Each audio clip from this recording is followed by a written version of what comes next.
Leader TV जे programme रूबरू में doctor Ayub Sheikh हमारे अॻियां हाज़िर आहे। अॼु असां सां गॾु आहे मिडिल ईस्ट कॉलेज यूनिवर्सिटी में पढ़ाईंदड़ प्रोफेसर अहमद नवाज़ हकड़ो साहब, जेको हूअं त शिकारपुर जो आहे, पर शिकारपुर, हैदराबाद, कराची, सिंध यूनिवर्सिटी, क़ाइद आज़म यूनिवर्सिटी में पढ़ाईंदे पढ़ंदे दुनिया जा मुख़्तलिफ़ वण वसाए मुख़्तलिफ़ हिसाब कया अथई। हुनजी शादी मोराकन हिकिड़ी औरत सां थियल आहे, हुनखे 2 पुटनि जो औलाद आहे। ऐं मूं मुख़्तलिफ़ प्रोग्रामनि में इहा ॻाल्हि कई आहे ऐं इन में उनखे फ़ख़्रु बि आहे त उहो हिकिड़ो ग़रीब ॿारु रहियो आहे ऐं जेको छोला बि खपाईंदो रहियो, जेको अंब बि खपाईंदो रहियो ऐं शिकारपुर जे घिटियुनि में हुका ॾेई ऐं माण्हुनि खे मुख़्तलिफ़ शयूं जेके उहो खपाईंदो रहियो। शयूं खपाईंदे खपाईंदे हू हींअर प्रोफेसर आहे। हुनखे पंहिंजे पुराणे माज़ी ते बि नाज़ आहे ऐं अॼोके जेको हुनजो कारज आहे उन ते बि हू अरव कोन्हे ऐं हू उन मां रोज़ु रोज़ु सिखे थो। कई किताब लिखिया अथई। ऐं हुन खां हिकिड़ियूं सवलियूं थोरियूं ॻाल्हियूं थो पुछां। हुन में हिकिड़ी ॻाल्हि हीअ आहे त डॉक्टर साहिबु सभ खां वधि त तव्हांजी महिरबानी, तव्हां असांखे हीउ टाइम ॾिनो आहे। मूंखे हिकिड़ी ॻाल्हि ॿुधायो, तव्हां प्रोफेसर आहियो middle east university college Oman में, तव्हां पढ़ाईंदा आहियो? न रुॻो पढ़ाईंदा आहियूं, ॿारनि खे मास्टर्स ऐं PhD जो तहक़ीक़ी सुपरविजन्स बि कंदा आहियूं। मुंहिंजे हेठां कोई 6 डिपार्टमेंट आहिनि जंहिंमें 150 खां मथे PhD ऐं नॉन PhD उस्ताद आहिनि। न रुॻो उन्हनि खे इंस्पायर कंदा आहियूं पर उन्हनि खे हिकिड़ी रिथाबंदीअ जी लीडरशिप। अव्हांजे हेठां 6 डिपार्टमेंट्स आहिनि उन यूनिवर्सिटी कॉलेज जा ऐं उन में 150 PhD नॉन PhD फैकल्टीज़ उन्हनि जो डीन आहे। अव्हां डीन, ठीकु आहे, डीन फैकल्टीअ जो सभ खां सीनियर सरबराह थिए थो। मुंहिंजो कमु बुनियादी तौर 6 डिपार्टमेंट्स में न अव्हां उहा जमादारी कंदा आहियो उन्हनि उस्तादनि जे मथां या पाण बि पढ़ाईंदा आहियो? पाण पढ़ंदा आहियूं। गुज़िरियल 30 सालनि खां प्रैक्टिकली उस्ताद रहियो आहे। न रुॻो उस्ताद रहियो आहे पर उस्ताद जा लाॻापियल जेके फ़न आहिनि ऐं उस्तादनि सां लाॻापियल जेकी साइंस आहे पेडोगॉजी जी ऐं तहक़ीक़ी इदारा आहिनि ऐं जेके जर्नल आहिनि ऐं जेकी थीसिसूं मकाला लिखजनि था ऐं जेके तहक़ीक़ी प्रोजेक्ट ठहनि था, जेकी ॿियनि मुल्कनि जी यूनिवर्सिटियुनि जा तालुकात आहिनि, उहे मैनेज कजनि था। भला तव्हां खां मां पुछां त तव्हां सिंध जी कहिड़ी यूनिवर्सिटी जे फैकल्टी जे अक्सरियत मां मुतासिर आहियो? नाला फैकल्टी जा न रुॻो यूनिवर्सिटी कंहिंजो नालो खणी सघो था? क़ाइद आज़म यूनिवर्सिटी में 7 साल रहियो आहे। न उहो त इस्लामाबाद मां सिंध जो तो। यूनिवर्सिटी में मुंहिंजो तजुर्बो 2 यूनिवर्सिटियुनि में पढ़ण जो। हुन में को शक न आहे, 4 साल सिंध यूनिवर्सिटी में पढ़ायो आहे पर ही यूनिवर्सिटियूं पंहिंजी दुनिया जे मञियल यूनिवर्सिटियुनि जे मुक़ाबले में उन पाए चुना आहिनि। पुराणियूं ज़रूरु हूंदियूं पर दुनिया में यूनिवर्सिटियूं जेके नओं इल्मु पैदा कनि, नई तहक़ीक़ ॾियनि ऐं हिकु ख़ासि क़िस्म जी जनरेशन पैदा कनि जेके पंहिंजे मुल्क ऐं क़िस्मत खे गवर्न करे सघनि, उहा बुनियादी तौर जदीद तइलीमी निज़ाम में खोट आहे। भला इहे उस्ताद हेॾा सारा असां वटि बि आहिनि जिते किथे इहे फैकल्टियूं जेके तव्हां चओ था PhD बि आहिनि, नॉन PhD बि आहिनि, पोइ इहे पढ़ाइनि छो कोन था? प्रॉब्लम उस्तादनि जो न आहे। अच्छा, प्रॉब्लम सिस्टम जो आहे। यूनिवर्सिटियूं हलाईंदड़ आहिनि के न, पर इहे सिस्टम त पाकिस्तान में पाकिस्तान जे अंदरि पंजाब जूं मुख़्तलिफ़ यूनिवर्सिटियूं उहे पढ़ाइनि छो था? 19-20 में को घणो फ़र्क़ु कान्हे। घणो पाकिस्तान इज़ अ होल तालीमी सेंस में, इल्मी सेंस में काफ़ी पोइते पर आहे। असीं 70 सालनि खां पोइ जेकी आम लिटरेसी आहे, जंहिंमें लिखणु पढ़णु ऐं नालो पढ़ी सघण जी जेकी लियाकत आहे, उहा सरकारी तौर 58-60% आहे। जंहिंमें अञा ताईं रूरल औरतूं, ॻोठाणी औरतूं 70% ॾाढा पढ़ियल आहिनि। उनमें हायर एजुकेशन, आला तालीम, उनमें रेशो घणो हूंदो आहे। न, पर डॉक्टर साहिबु ॾिस न, हीअ ई सिंध आहे न, हिते असां वटि IBS अखर बि त मॉडल आहे न। उन सेंस में न आहे त हू कन्वेंशनल हिकिड़ो इंतिज़ामी क़िस्म जो इदारो त ज़रूरु आहे पर दुनिया जी मञियल यूनिवर्सिटी जे मुक़ाबले में त कंहिं मां त चवां त बाक़ी समूरनि इदारनि खां त मथे बीठो आहे न सिंध में इंतज़ामी तरह या इल्मी तरह या तहक़ीक़ी तरह तव्हांजो ताज़ो यूनिवर्सिटी में तब्दील थियो आहे। उहो उत्तर सिंध में हिकु इंतज़ामी तौर मञियल इदारो खणी अख़बारुनि जे हद ताईं हूंदो, पर हुनजी फैकल्टी ऐं इल्मु पैदा करण जी सलाहियत ऐं इंटरनेशनल लेवल जा तालीमी प्रोग्राम हलाइण ऐं उतां पैदा थींदड़ जेके ग्रेजुएट आहिनि उहे दुनिया जी रिक्वायरमेंट जहिड़ा हुजनि। भला असां आहियूं अहिड़ा या पोइते थिया आहियूं? इहो सभु शेख साहिब इहो सिस्टम जो प्रॉब्लम आहे। जेकॾहिं पूरी तरह समाज पोइते फैलो थिए, उनजा वरी तालीमी इदारा हार्वर्ड हुजनि, इहा हाणे थियणी ॻाल्हि आहे। क़ाइदे आज़म यूनिवर्सिटी चवनि था सुठी आहे। हा, उहो इन जे करे उहो पहिरें ॾींहं खां वठी सेंटर ऑफ एक्सीलेंस ऐं हिकिड़ो क़ौमी इदारो ठहियो ई तहक़ीक़ी इदारो हुयो। उहो तरक़ी करे 50, 60, 70 सालनि में इन स्टेज ते पहुतो जिते उहो एग्ज़ाम्पलरी आहे। पर मौजूदा हालत में पाकिस्तान जी सॼी हायर एजुकेशन उनजो बुनियादी तरह जेकॾहिं मवाज़नो कजे या उनजी का भेट कजे त हू दुनिया जे ॿियनि मंझिल इदारनि ऐं यूनिवर्सिटी पोइती पयल मुल्कनि खां बि घणो पोइते आहे। जेकर तहक़ीक़ जो जेको आलमी मयार आहे, जेके बुनियादी तौर बेन अल-अक़वामी लेवल जा प्रोफेसर हुजनि ऐं प्रोग्राम हुजनि ऐं तहक़ीक़ थिए, हा भले केतिरा यूनिवर्सिटी में तव्हां सिंध जी फैकल्टीज़ खे हिकिड़ो नुस्ख़ो ॾियो पढ़ाइण जो, तहक़ीक़ जो। उहे अॼु तव्हांजो प्रोग्राम ई ॾिसी छा छा कनि, 1, 2, 3, 4 ॻाल्हियूं ॿुधायो। पहिरियां मुंहिंजो ख़्यालु ॿिए तरफ़ हूंदो, गवर्नमेंट। अच्छा, बुनियादी तौर यूनिवर्सिटियूं सरकारी आहिनि, उन्हनि ते कब्ज़ो बि सरकारी आहे। जेकी यूनिवर्सिटियुनि जा बुनियादी इंतिज़ामी मसइला आहिनि, मैनेजमेंट जा मसइला आहिनि, उन्हनि खे लीडरशिप ॾियण जा मसइला आहिनि ऐं उन्हनि खे दुनिया जी एडवांस टेक्नोलॉजी सां मुताबिक़त कंदड़ यूनिवर्सिटियूं त पहिरियां बनायो। उन्हनि जी लीडरशिप त अहिड़ी इंस्पायरेशनल हुजे न, जेकी 40-50 साल अॻे में साईं गुलाम मुस्तफ़ा शाह हो, अलामा आया गाज़ी हो, उनजी जॻह ते तव्हां 2 नंबरी 420 क़िस्म जा ऐं नॉन क्वालिफाइड जेकॾहिं तव्हां लीडर हुते मोकिलींदव त उनजा नतीजा के मुख़्तलिफ़ कान्हनि। समूरनि यूनिवर्सिटियुनि जा इंतिज़ामी मामला, मालियाती मामला, ओवर एम्प्लॉयमेंट, जेके तहक़ीक़ इल्मी प्रोग्राम आहिनि उहे पोइते पियल आहिनि। दुनिया जी 21वीं सदी चङो यूनिवर्सिटी त ख़ैर सां ईअं थियो। भला हीअ जेके शागिर्द आहिनि इहे छा कनि? इहे इन्हनि उस्तादनि खे मथे ते खणनि, उछलनि, इहे कनि, इन्हनि खे कीअं?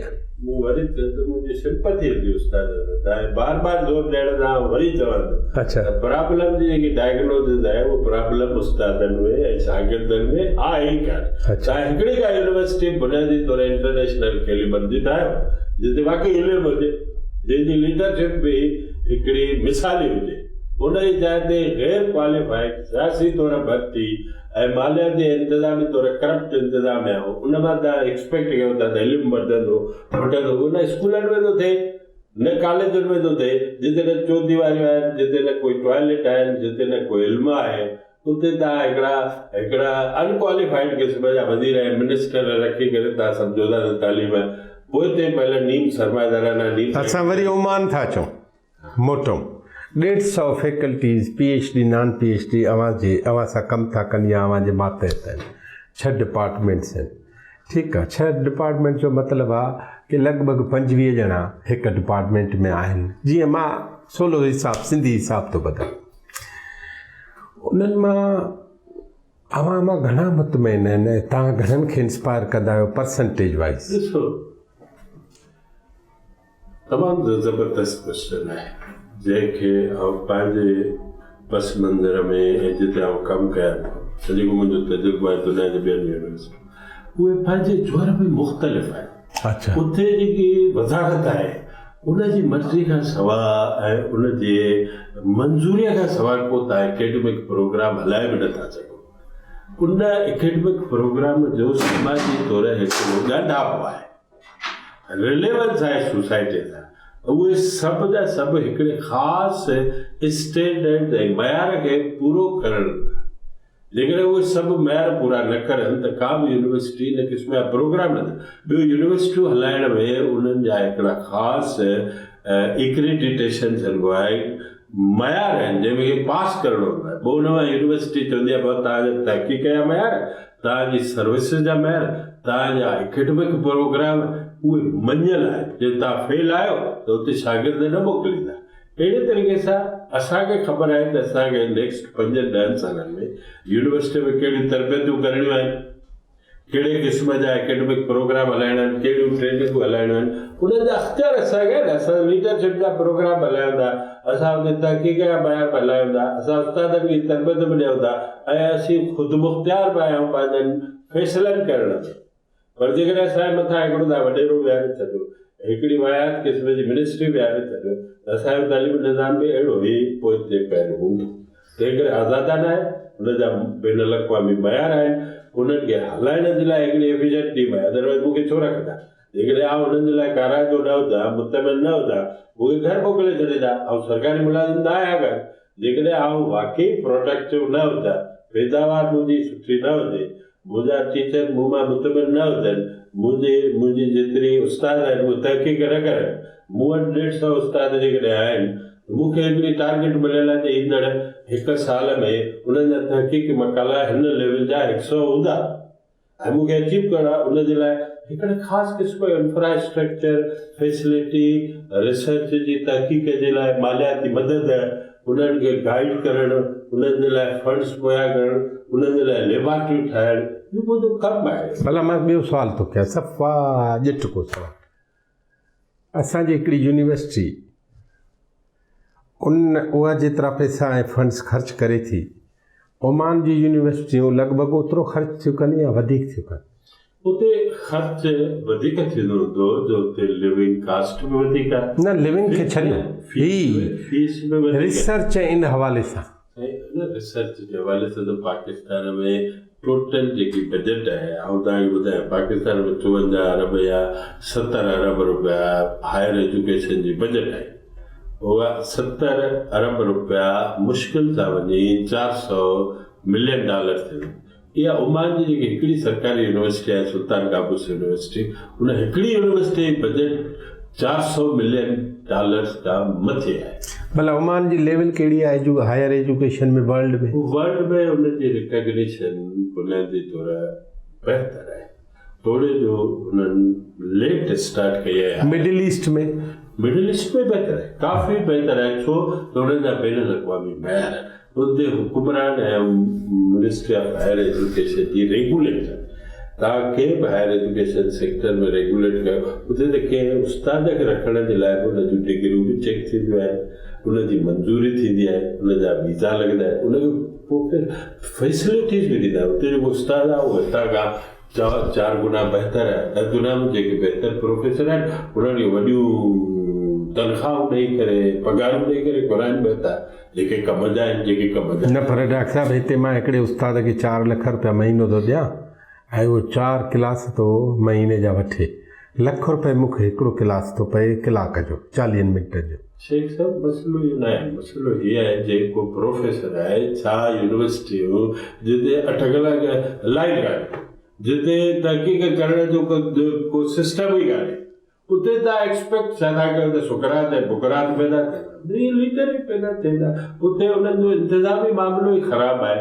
उते के क्वालिफाइड माण्हू, का इंस्पायरेशन हुजे के वाक़ई प्रोफेसर जे लाइ प्रोफेसरी करण जो माहौल बि आहे या न? तव्हांजे ख़्याल में सुकरात ऐं बुकरात बुख में पैदा थींदा या सुख में? हा, पर इहा नेसेसरी कंडीशन आहे।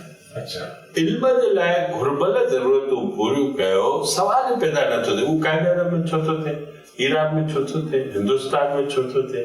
छो त उते जेके बुनियादी कंडीशन्स आहिनि इल्म पैदा करण, उते पीस हुजे, अमन हुजे, सियासी माहौल हुजे, बुनियादी बेसिक इल्म करण जो। हाणे कंहिं बि कन्वेंशनल यूनिवर्सिटियुनि में टेक्नोलॉजियूं, लेबॉरेटरियूं, फास्ट इंटरनेट, इल्म ऐं तहक़ीक़ी लेबॉरेटरियूं ऐं उन सां लाॻापियल मालियाती इदारा फंडिंग हुजे न, त पोइ तव्हां सॼी तरह हिननि खोलियूं इंटरनेशनल फैकल्टी वठींदा जी, बेन अल-अक़वामी यूनिवर्सिटियूं। हिन क़िस्म जे इनसिक्योरिटी माहौल में जिते अमन अमान कान्हे, जिते सलामती कान्हे, जिते बुनियादी तौर इंफ्रास्ट्रक्चर कान्हे, जिते यूनिवर्सिटियूं तनख़्वाहूं नथियूं ॾेई सघनि, उते अवां इहा तवक़ो कीअं था कयो?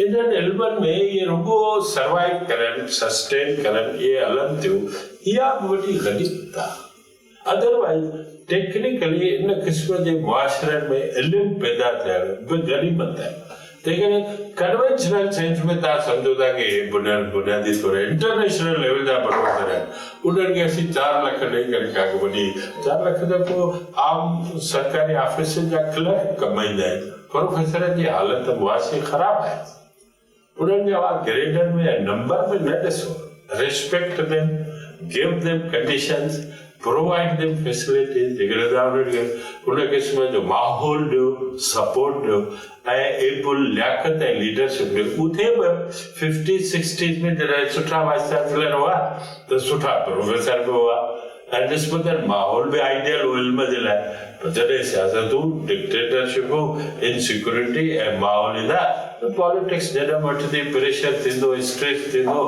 जहिड़ा शागिर्द जहिड़ा रूह तहिड़ा ख़तमु डॉक्टर तव्हांजी वॾी महिरबानी आहे मूं चाहियां पियो त यूनिवर्सिटी तव्हांजी त पढ़ायो पिया पढ़ो बि था ऐं पढ़ंदा बि रहो था अपडेट बि कयो था पाण खे रिसर्च जे बारे में ऐं तव्हांखे आंगुर मईशत जे हवाले सां ख़ासि तौर मईशत जा प्रोफेसर आहियो लीडर टीवी जे हिन प्रोग्राम में असां डॉक्टर अहमद नवाज़ हिकिड़ो साहब खां इजाज़त वठूं था ऐं मां वेंदे वेंदे हिकिड़ी ॻाल्हि इहा कंदुसि जेका डॉक्टर साहब कई त यूनिवर्सिटियूं उन्हनि में हिकिड़ो अहिड़ो सिस्टम हुजणु खपे जंहिंमें यूनिवर्सिटियूं संभालींदड़ माण्हू पाण बि तहक़ीक़ जा माहिर हुजनि पाण बि पढ़ाइण जा माहिर हुजनि पाण बि उन ॾिस में महिनतूं कंदड़ हुजनि इन करे जेकॾहिं मथां कोई चश्मो ख़राबु हूंदो त हेठि पाणी सॼो ख़राबु हूंदो मथां चश्मो बहितर करण लाइ ॾाकण जी सफ़ाई मथां खां कजे त जीअं सॼी ॾाकण मथां खां हेठि साफ़ थींदी अचे ऐं जीअं साईं चयो त जॾहिं 50-60 जे ॾहाके में वाइस चांसलर उन्हनि में तहक़ीक़ जो पढ़ाइण जो हुनर उहो अॼु जी निस्बत बहितर हो त फैकल्टीज़ बि बहितर पैदा थींदियूं इन करे असांखे हिननि शयुनि जे बारे में सोचणो पवंदो डॉक्टर साहिब जी ॻाल्हि आख़िरी कान्हे मुंहिंजी ॻाल्हि आख़िरी कान्हे जंहिं ॾींहुं असां इहा ॻाल्हि बि सम्झी छॾीसीं त का बि शइ आख़िरी कान्हे ऐं जेकॾहिं माण्हू पाण भाड़ियो हुजे त भाड़े खां उहा खट ख़ाली भली आहे त जेको वरी पाड़े में मुड़ुसु माण्हू हुजे उन खां पाण उहा दिलेरी सिखी वठूं था त जेके बि माण्हू ॾाढा आहिनि जेके बि अक़लमंद आहिनि उन्हनि जो बुख सां या सुख सां को बि तालुक कोन्हे पर हिकिड़ो सिस्टम सां तालुक आहे लीडर टीवी जे प्रोग्राम रूबरू में असां तव्हांखे इजाज़त था वठूं वरी कंहिं ॿिए अहम ऐं संजीदा प्रोग्राम में अवां सां गॾु हूंदासीं अवां जी वॾी महिरबानी